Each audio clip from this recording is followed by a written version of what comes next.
Hello,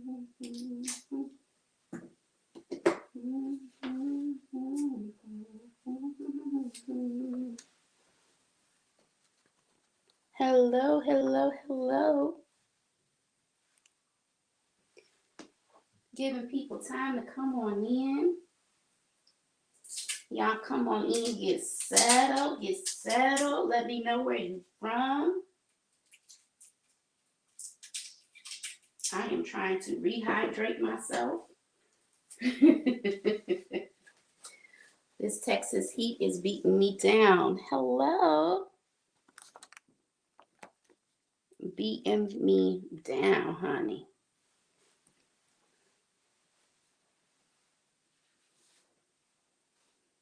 One, two, three. All right. We're going to try and make this. I'm trying to stay on time.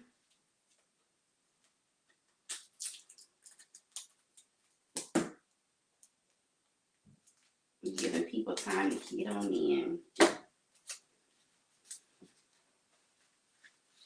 And I'm hungry. Y'all hungry? Because I'm hungry.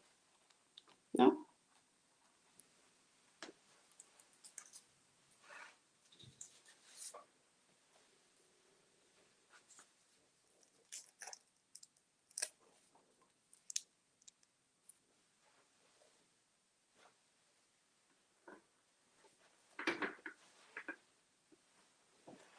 Mm-mm. Mm-mm.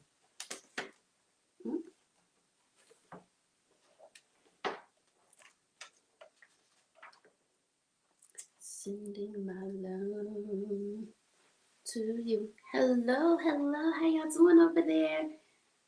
Hello. Oh, I am hungry.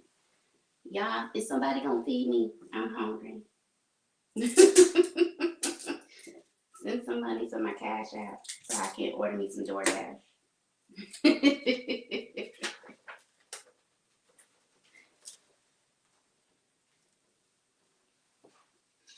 All right. Well, it is now well past my time. All of my equipment fell over. First day back from out of town. All my equipment decided to fall over. That's okay. Um, so we just gonna press on because there's always resiliency in the pressing, right? All right.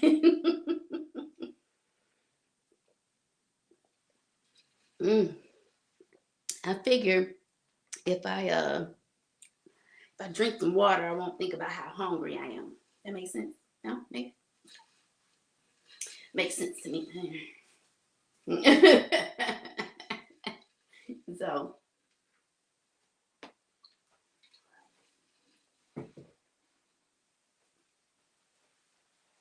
ooh, so man, oh man, I'm trying to get my stuff together since everything kind of fell over on me.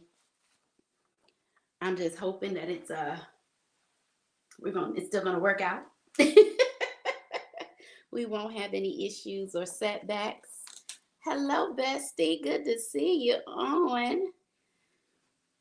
So we are going to go ahead and get started. Once again, everything fell over. However, I am still here. Resiliency is what I do. So I'm sure this is why the tests continue to come. Good evening, good evening, good evening, and welcome back, my R2Cs, which is my Real Resilient Conversation crew. I am so happy to see y'all. Thank you so much for joining me on your Monday. You could have been anywhere else, and yet you chose to be here with me. So I say thank you, and welcome back. So it's Monday, Monday, Monday. It is Monday. It is a crazy Monday starting out, but that's okay. What we do is that we come on every 2 weeks, every other week, I'm sorry. Well, every 2 weeks, every other week, depending on, come see, come ça. And this is your mid-month fill-up. So what I like to do is we take a topic, and with that topic, and do quirky, unique ways of just attention grabbers, right? On how we can become more resilient in our everyday life. And so what I like to do is I say, hey, This is what our topic is. I want to empower you to be as resilient in your day-to-day life as possible. So I do that by just giving you little tools to put in your toolbox. Utilize them to your benefit, because there are times I have to go back and watch my own watch my own topics, right, and remind myself. um, Thank you, Mom. Thank you, Mom, for my blessing. Watch my own topics to utilize those resources. And so today's topic is UNITY. So whether it is your first time, you are my few and the followers. Those of you that love me and continue to show your love and support, I do take the time out to tell you thank you from the bottom of my heart in all sincerity. So what I want to do is say, hey, even if you are snuggled up with somebody, you're single, you're laid up and you're trying to figure it all out, no worries. We're going to get you all caught up. Our people that are here every 2 weeks, they know what to do. So those of you that are here every 2 weeks and you're trying to figure out, let me go ahead and help the new people. New people, stay tuned. It's going to be good for you, okay? We are talking about UNITY. So how many of y'all out there, put your hands in there, put it in the chat, let me know. Okay. Put your hands up if when you heard UNITY, UNITY, that's a unity, you automatically thought Queen Latifah, because I did. Yeah. And so with the unity topic for today, tell me what you thought that had to do with resiliency. And when you think of unity, does that automatically put you in the mindset of the community, or does that put you in the mindset of unity with self, unity with what did unity, when you heard it, or did you automatically just resort to the song and you left it at that? Whenever you think of unity, what does that have to do with you being resilient? Now, while you all are putting that in the chat, I am going to go ahead and press forward because I did start a little late since everything decided to topple on over. Because unity is usually just a cohesiveness, right? Each individual part creates, has its own uniqueness to it, but when it comes together, it creates something harmonious, right? It creates something of completeness, a cohesive whole, right? And in order for us to be whole, right, we have to figure out what that means to us. And so in the chat, thank you so much. For those of you who watch all the time, thank you so much for your comments. And whenever Ebony said, whenever she thinks of unity, she thought about collaboration, family, friends, right? And that unity can mean something different to different people. So depending on your experiences, the ways of life, all of that comes across differently. And so what I want to do is go ahead and just, whenever I was thinking about the UNITY with Queen Latifah, right, it did talk about confronting the disrespect of women in society. It talked about the addressing harassment in the community, talking about domestic violence, the disrespect in the hip hop culture when it came to just women and people in general, right? And so when we start by breaking down the U, the N, the I, the T, and the Y, what words underneath each individual letter do you associate? Say the letter U. What words automatically pop up in your mind when you think of words that start with U? And then, I kind of went back to when we used to do crossword puzzles, and or when we were doing spelling bees and they had all the different letters, right? What words are associated with each letter of the U, the N, the I, the T, and the Y?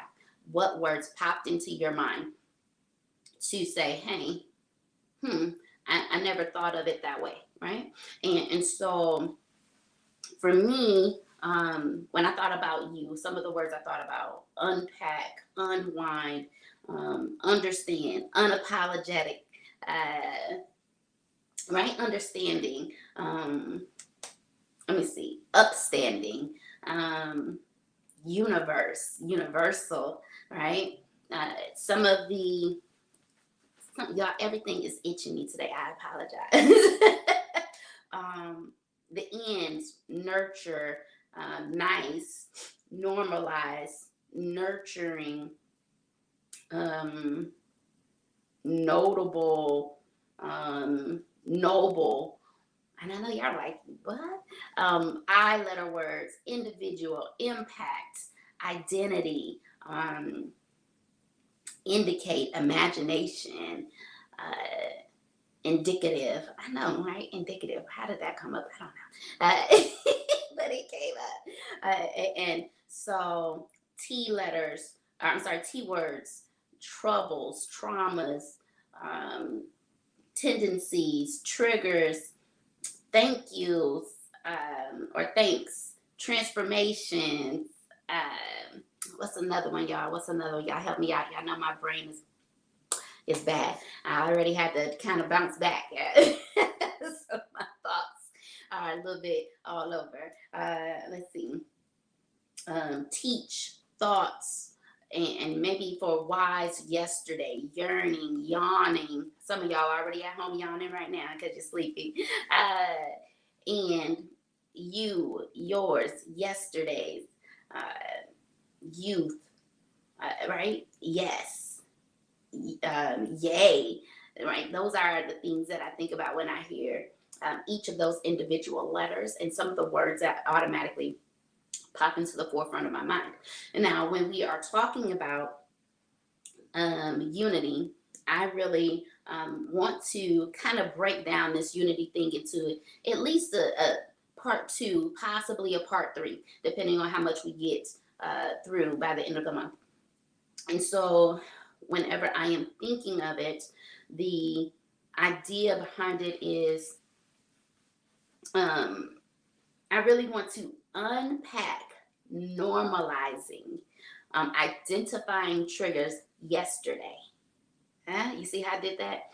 Unpack, normalizing, identifying triggers yesterday. Yes, yes, yes, yes. And so, what I want to do is, how can your yesterday's trigger impact today's successes, or today's focus, or today's functioning, right? How can that impact your yesterday? How can it impact your today? And so I really wanted to look at resiliency and trauma and triggers and see if we can't make sense of it, and how that affects us being able to live on and deal with today, our day-to-day issues, right? And our day-to-day impacts. And so when we're talking about resiliency and traumas, it's really a double-edged sword. It's still a part of what we deal with on a daily basis, and we have to acknowledge that it is necessary in order for us to grow. And in the long term, resilience is like your chief trauma, or your chief trigger bounce back factor. However, if you do not know what those resources are, then we end up falling into that area of where our triggers can now take over our day to day. So it acts as kind of like our stress buffer, and if we don't know how to deal with those buffers, don't know how to deal with those stressors, and we don't have something to kind of buffer us in between, what do you think, or how do you think that affects us on a day to day? Are you able to still function on a day to day? Does that affect how you are able to deal with your children, how you're able to deal with work, how you're able to deal with being able to pay your bills, right? All of that plays a factor into your day to day. I am only telling you something that I have been dealing with on my own, right? It's something that I am still working through. And so I'm just bringing you along on the journey. That makes sense. So it doesn't mean that resilient people don't go through those same trials and tribulations, right? That just means that there's going to be certain areas where we're more triggered, and there's going to be other areas where we're not. And whichever or however that may come about, is just me being able to say that resilient people are not trauma proof, right? Resilient people just say, there's going to be days that I'm stronger, and there's going to be days when I am not as strong, right? I don't want to say weak. I want to say not as strong. Makes sense. Our words have power. I'm working on that as well.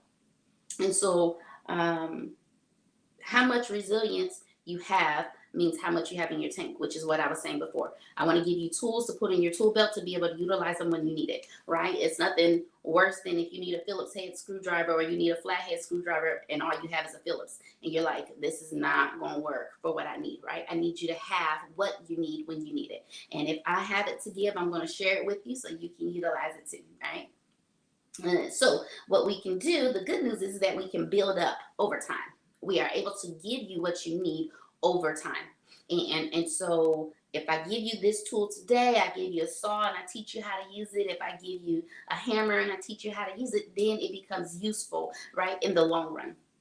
So we can always learn ways to train our brains on how to become better resilient magnets.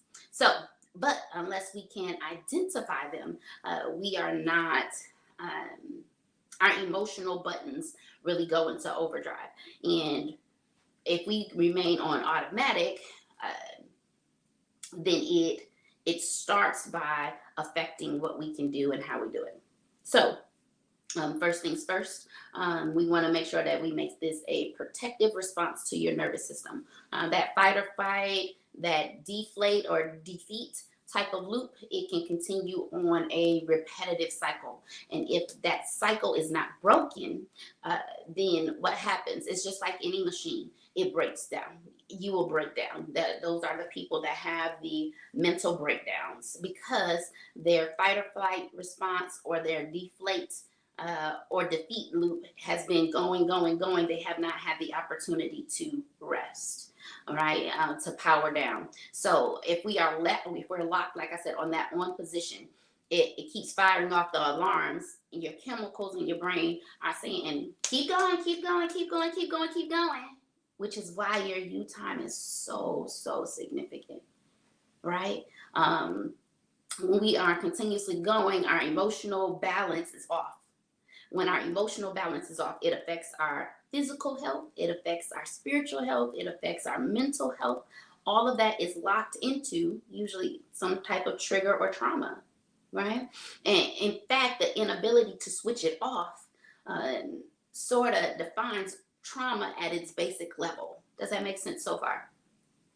So what I want to do is kind of tip tap on at least 5 steps on how we can kind of deal and identify those triggers. So once again, unpack normalizing, identifying triggers yesterday. If we can identify them before they happen, now we know how to better deal with them on today. Does that make sense? All right, so first one, triggers can be obvious, right? They can be something that you already know about, and there can be things that you don't know that are actual triggers. Those triggers can be sounds, can be things that are said to you, things that you see, places, smells, right? Anything that can stir up those kind of flashback moments, whether that be from childhood, adulthood, relationships, friendships, work, partnerships, right? Anything that it can be things that you know, and once again, things that you don't know. And sometimes we're unaware of those triggers, and when we're unaware, we don't know how to deal with them, right? So we don't know how to bounce back when we don't even know what triggered it in the first place. So if we don't know what triggered it, how can we become sensitive as to how to identify it? If I have a hole in the wall, but I don't know what I need to get new drywall, then it does me no good if I'm putting paper bags up to the drywall. That's not going to fix it, right? And so we have to be able to know what we need in order to be able to utilize it appropriately, right? So like I said, reacting to those triggers doesn't mean that you're defective, but what it does mean is that you've been blindsided. When you become blindsided by those things, now we are putting you at a disadvantage. My goal, my role is to be able to properly educate you and give you the tools that you need so when those triggers come, you know how to deal with them. And you're not always going to be successful all the time, right? It's just like if you were to use a screwdriver to unscrew something. If the nail head is already stripped, you're not going to always be successful. Now you have to use a different tool in order to get that to be successful on removing the screw, right? Makes sense. You may be unaware of those, and it has maybe your brain has fragmented them. You're getting it in blotches, and then you're like, well, that kind of makes sense, but then again, it doesn't, right? Or you have done a defense mechanism on how to deal with it. But unless we can identify them, once again, our emotional buttons remain on automatic. So what I want to say is make yourself more conscious of your triggers and what they do to your mind, what they do to your emotions, what they do to your mental when it happens. Because there's going to be things and times, and we have to learn how to deal with them on a healthier level, right? So the best thing to do is to self-regulate, and self-regulation is not always good, especially for those of us that's struggling with this whole budgeting thing. That self-regulation thing is not our strong point. Stay encouraged, friends. Stay encouraged. So number one was to understand what triggers are, right? Number two is to watch what your wind-up thoughts are. What are your wind-up thoughts, and what do they look like? Your wind-up thoughts is our emotional reaction to stress, your trauma. Most of the time, it's a blend of what we feel and what we've been through, and so our emotions. To mind our emotions, right? To mind those things that have wound us up, we have to regulate what we allow to come into our ear gates, our eye gates, and sometimes just our energy field, right? The things that we allow in our circle. And because of that, we have to understand that sometimes there's things that you're like, it's wound up and I cannot change it at this moment. What do you do when those things that wind you up are outside of your control? When you cannot change them, right? And when you can't change them, how does that affect you? And so I really wanted to look at what they call the T chart, which is your thinking, your emotions, and then your actions. There's going to be things that push you, right? And that trigger that thought. And whether you know what they are or whether you don't, it still triggers a thought. As soon as that thought comes, according to statistically, you have 7 seconds to change that thought. Acknowledge that it's there and either change it, or you're going to wallow in it, and now it's going to take a little bit more work to work yourself through it. And so with that thought process, excuse me, sometimes you have to push the pause button. Alert yourself by saying something like, I'm winding myself up now. I need to just stop. I need to ask myself, what is this thought? Why is it making me feel this way? What can I do to change it? When we are going through those transitions of speaking to yourself, I know it sounds crazy, but sometimes you have to ask yourself those questions in order for you to identify it and to fix the problem, right? Is this thought helpful? Is it useful? Or is it tearing me down further? Whenever we can get to that level, now we can say, okay, my emotions and my thoughts are making me act a certain way. Right? My emotions have me upset, frustrated, annoyed, irritated, right? And I am pretty decent at being able to say, I'm worked up right now. I'm gonna go over here, or give me a second. Let me calm myself down. You have to be emotionally intelligent, which we're gonna hit on here in the next topic here. But in order to say, something is not clicking, and now you're getting ready to make me act outside of character. Give me a second, because emotionally I'm wound up, right? How many things or people have you seen do something outside of their normal character, and you're like, that is not like them?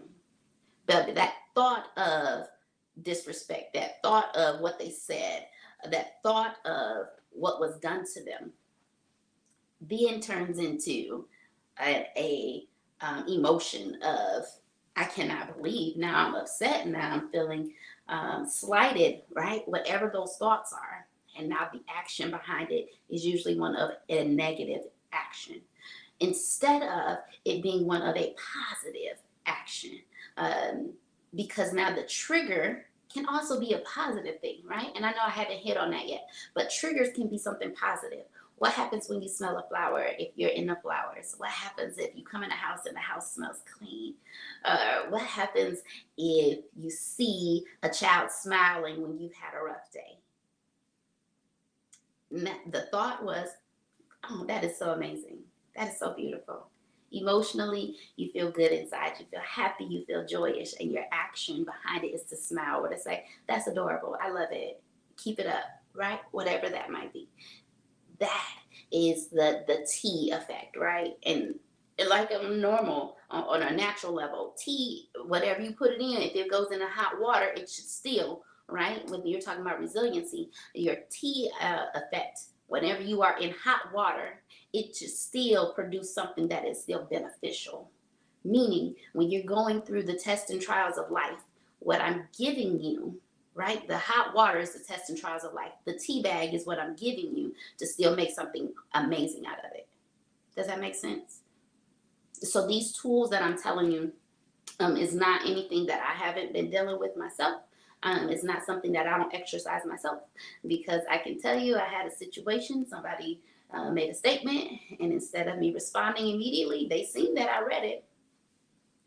And instead of me responding, I just waited. And I responded back later and I said, I didn't agree with what you said. Or I said, you really irritated me. And because I am able to slow down and say that thought, that emotion, don't let your action match up with that thought or that emotion. Take time out, refresh, use your tools, and then go back later when you are at a calmer state. Okay. The thoughts that we really feed into our brain, we have to stop, slow down, and that self-management to help to kind of work through that anxiety, that troubling behavior, anything that distracts you from being at peace and happiness and joy, the things that we enjoy having, right? That emotional balance. So number 3, right? One was what?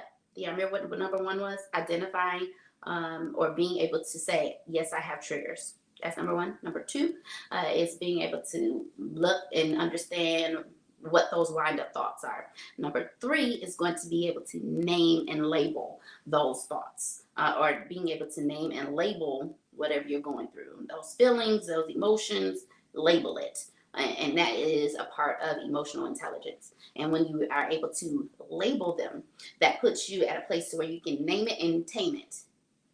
In the Christian world is name it and claim it, but on the resilient level, it is name it and tame it.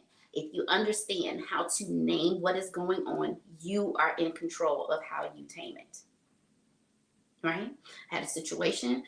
Me and someone didn't agree recently, and I let them get it out, and I said, well, this is what I thought this way. They still was upset about it. I said, okay, wonderful.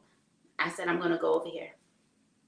There's times that emotionally, I know that if I go back and forth, it's not gonna benefit, right? Because that person thinks that they're right. I may feel that I'm right. Either way, I say, okay, we can both be right or we can both be wrong, but I'm not getting ready to argue about it, right? Name it and tame it. The emotion that I felt was frustration. The thought was, why are we going through this? Why is this even a situation, right? My action was to say, okay, utilize your tools and being able to name it and tame it. It can be incredibly helpful, right? When you are anxious, you wired up, you confused, you're unsettled. When you want to get settled, when you want to have a tranquil moment, a peaceful moment, you want to be determined, you want to be relieved, and so on and so forth, right?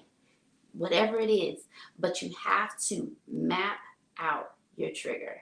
You have to be able to go back and say, this is what happened. This is what made me feel this way. What happened right before I started to think that thought? right? That's number four, is mapping out your triggers.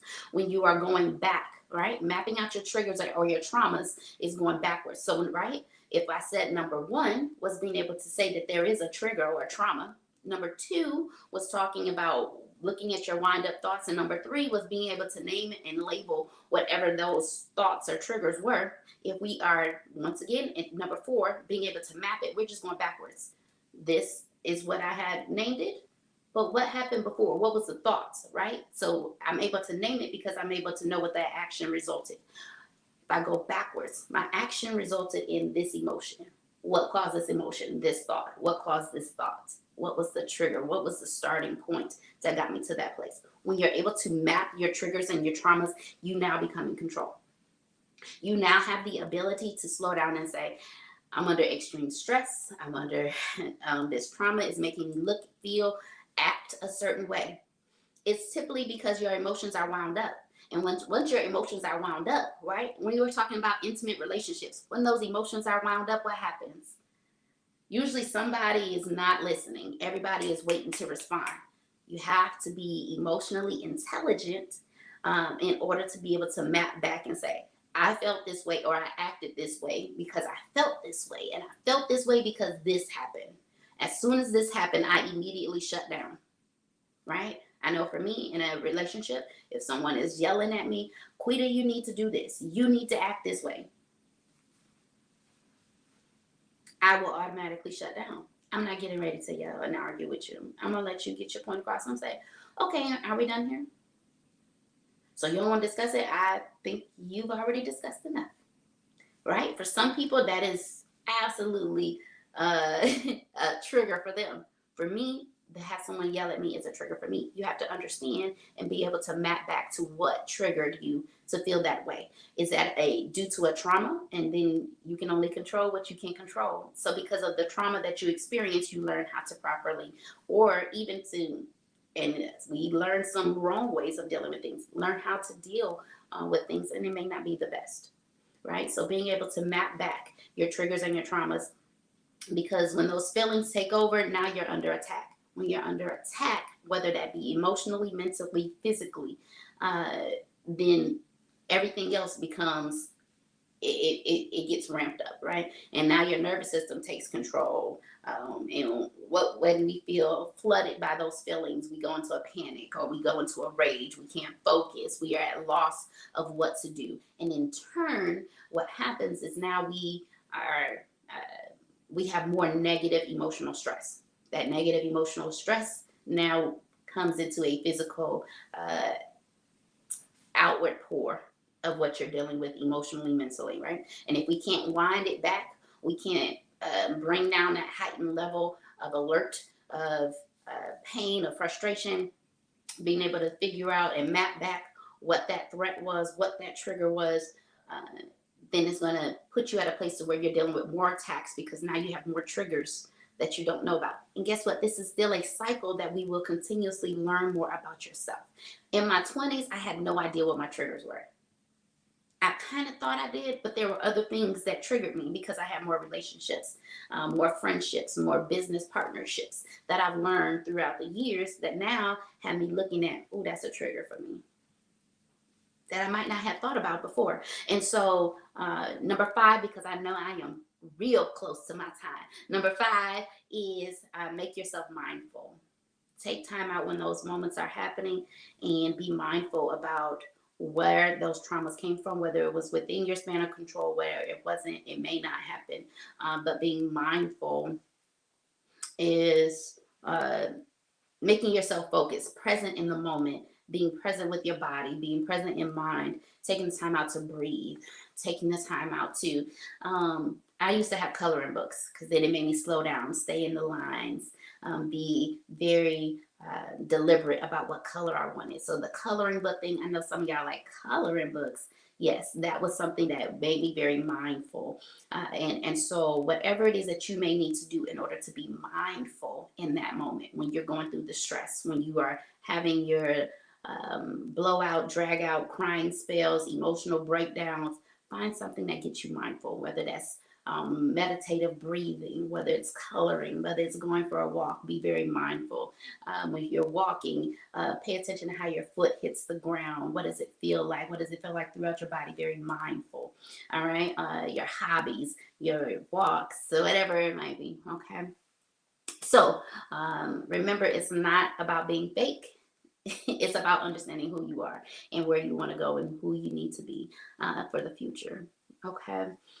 Because who we are today, once again, unpack, normalizing, um, identifying what your triggers were yesterday. So then today we can become better. All right. So this is part one of UNITY. We are going to do this thing again. I'm going to ramp it up on part two, but I really wanted to lay out the foundation for y'all and really say, hey, these are the top 5 things that we need to do in order to identify those triggers. And what we're going to do next is give yourself a little bit of grace. Give yourself the grace of saying, I am not perfect. I'm not always going to meet the mark. I'm not always going to get it right, because I don't. I do not. However, the opportunity to utilize those tools that we talked about today and to really map backwards when you need to. So that way, when you get to step 5, you can become very mindful and become more unity, have that unity with yourself. All right. So I know I've gone over my time. I do not want to continue mumbling on. So with that being my time, I hope that I have said something and you enjoyed tonight's show. Please, please, please join us again in 2 weeks. Where we continue to give you some more resiliency tools to help with your past, your present, and your future. And we will talk about UNITY again on the 24th of July. 24th of July, same time, same place, same space. Please like, share, and subscribe if I have said something, if you enjoyed this teaching. If it's not for you, then maybe it's for someone else who could enjoy the teaching. I look forward to seeing you all on 24th July as we talk about unity part 2, and we're gonna dig a little deeper. We're not just gonna talk about this whole trigger trauma thing. We're gonna, like I said, when I broke down those letters, it's gonna be a different topic, but we're still talking along the lines of UNITY. So until then, same place, same space. I love y'all. Thank you so much for joining me on your Monday. Give me 30 minutes of your time. I want to let over because everything decided to fall over on me. That's okay. So we will see you all in 2 weeks. And until then, you all be safe, be joyous, and utilize the tools so you can become a better, more resilient you. I love y'all. See you later. Thank y'all for joining over here. I know I haven't seen y'all, I feel like forever. So I'll see y'all later. Bye. Y'all be safe out there. I will see y'all soon, okay? Continue to like, share, and subscribe. See ya.